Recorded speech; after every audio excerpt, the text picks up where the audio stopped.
Welcome for a new game, and in this game I will focus on opening principles and middle game principles, so stay tuned if you want to improve your game. And here we get a Sicilian, and knight f3, it's very common because white wants to push this pawn forward, and make sure to stick to the opening principles, pawn in the center, and the c-pawn also attacks the center. Develop your pieces like white is doing here and bring your king to safety. So we'll see who's sticking to these principles. So here simply we take the pawn, this is all theory, and this is a c3 Sicilian heading towards the Alpin. And knight f6 is here theory, attacking the pawn, which often then goes forward, supported by the knight. And I think most common is to go here, and then there's multiple moves to make. Either you put the bishop here, you can take this pawn, you can also take this pawn, all fine. But instead I take this pawn, which is better for me, and this already gives me an advantage of 0.3 according to the computer. And here the knight takes the pawn, going towards the center, and look at this position already. My opponent already made 2 knight moves. Furthermore, my knight's already developed and I am to move, so already can develop a second piece. So for some reason I'm already ahead in development here, and knight c6 would have been best according to the computer. If it takes, I was not too happy with this loose pawn over here, but instead I went for the move a6. Gives a small question mark, but I wanted to prevent the bishop from going here. But this equalizes the position, while according to the computer I was slightly better. And my opponent develops the bishop to this square, threatening checkmate even. So if I would make this move, this is a checkmate in one, as my king can't escape here. And the bishop is supported by the knight. And I go e6, making a developing move, making room for the bishop to escape here or here maybe, and yeah, at the same time also preventing the checkmate. So a good developing move. And then my opponent decides to take, and I develop my bishop and attacking the knight at the same time. I don't really want to take, because if the pawn is here, then I get rid of his weakness. At the moment my opponent has an isolated queen's pawn, not defended by an own pawn, so it's isolated, and it can become a weakness for my opponent at some point. So one of the tactics to deal with the isolated queen's pawn is that you want to push it forward, and that's not possible, because then I will simply take the knight. My opponent castles, good move, bring the king to safety, but there's still some developing to do for my opponent. And here I play queen to c7, great move, attacking the knight and also the bishop.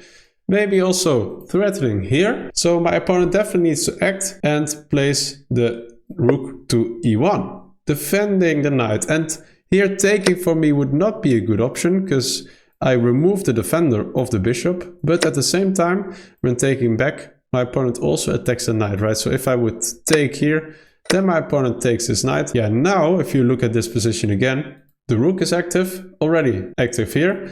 This pawn is threatening here, the bishop can develop fast, the knight can develop fast, the rook can come here, and then my position is horrible and I cannot really castle in the proper way. So that's not interesting for me, but what should I do then? And here I decide to attack the knight. And if my opponent were to take here, then I have an in-between check, right? Check.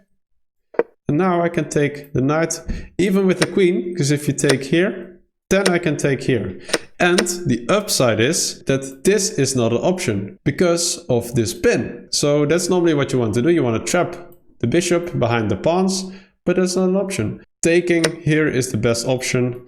And then you take the bishop after this, and then I'll simply castle. And the king's position is weak, and this is a bit better for me. Instead, my opponent decided to go back, also defending the h2 pawn. But look, the knight made already 1, 2, 3 moves. It's back where it started. The bishop is developed and it's castled, but my development is already quite good. My queen is active. With a simple developing move, I can finish my development very fast. Here I play b5 to attack the bishop, make room for my bishop to develop and castle. My opponent maybe should have gone here. Keep an eye on this diagonal, which is a strong diagonal. But my opponent decided to go back to f1, and look at this. We're on move 12 and the pieces are almost on the same positions as where it started, except for the rook, of course.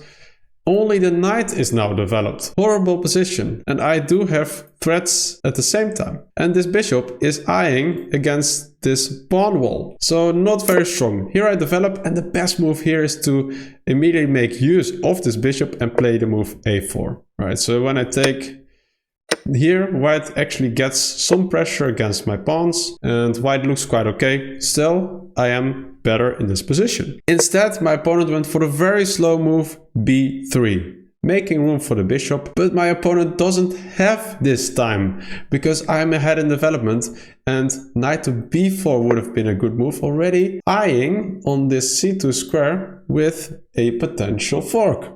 But instead I played a move bishop to b7. Also a fine move. I have a good diagonal here, and I still have the threat of going to c2 at some point. So I finished my development. My opponent still has to make 2 developing moves on move 13. And move 14 is a developing move. Bishop to b2, going to a good diagonal. And I play knight to b4 here. After you finish your development, we enter the middle game. And now you can make 2 moves with the same piece. I'm aiming to go here. My opponent needs to react, of course, because this fork will be horrible for him. And I already can think of making sure my pieces get nice squares. It was looking at this pawn. This is also a very good square for my knight to go to. So here, the knight goes to d2. I could go here, but then rook to c1 will also pin my queen. But rook a to c8 is what I played, keeping some pressure on the file, and best would simply be to go here.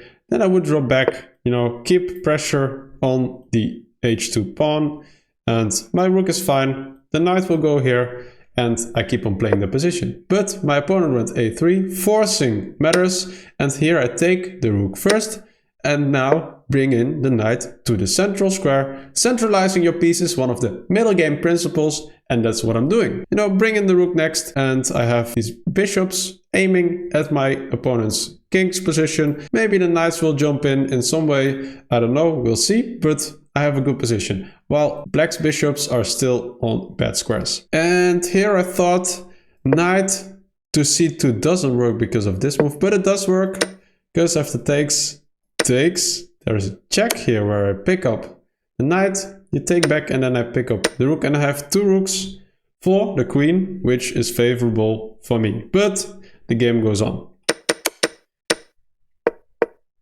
Instead, I played queen to c2, which gets a question mark, attacking the bishop, and a good move would have been rook to b1. Instead, my opponent went queen to b1, which blocks the rook at the same time as well, and here I decided to trade queens.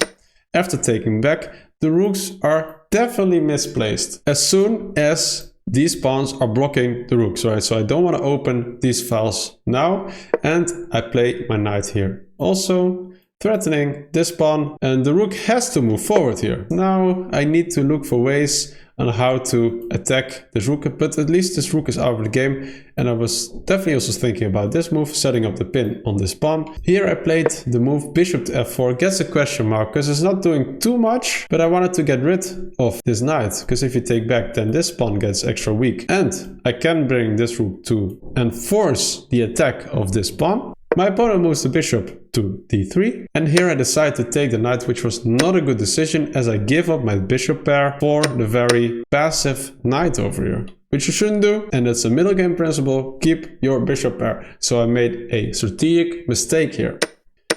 But I slide in the rook to attack this pawn, and I still do have a very good position, right? My rooks are active, my bishop is good, my knight is penetrated into my opponent's camp, so I have a good position over here, and I am threatening to take this pawn at the moment. What is a good move here for my opponent? Well, rook c1, bring the rook, attack the knight, and I simply have to take here. And after some takes, I have to take with the bishop, of course, because I need to protect the knight still. Taking is not really advised, because then this is a real problem, and at the same time you got rid of your bishop pair, so keep your bishop pair.